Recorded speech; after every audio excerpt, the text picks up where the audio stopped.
Welcome to the Genius Factory. Enjoy the video. In this video, I will explain how to make tomato soup in Vitamix easy method. Start by roughly chopping tomatoes, onion, and garlic, then add olive oil, stock, salt, and pepper to the container. Blend on low, increase speed to high for 60 seconds, then cook gently on the stove to meld flavors.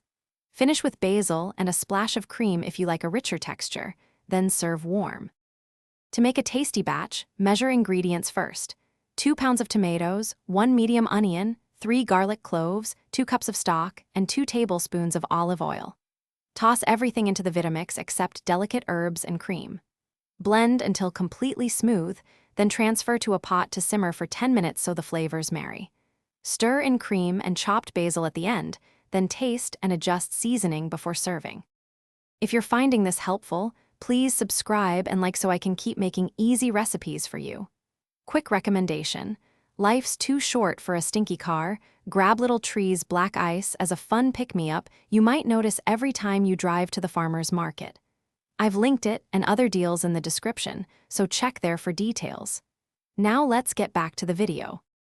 Blend efficiently by beginning on low, then gradually increase to the highest speed for roughly 60 seconds to achieve a silky texture.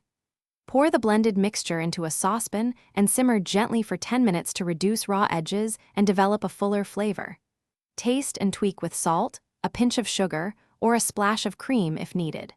Finish with fresh herbs and serve hot, paired with crusty bread or a grilled sandwich.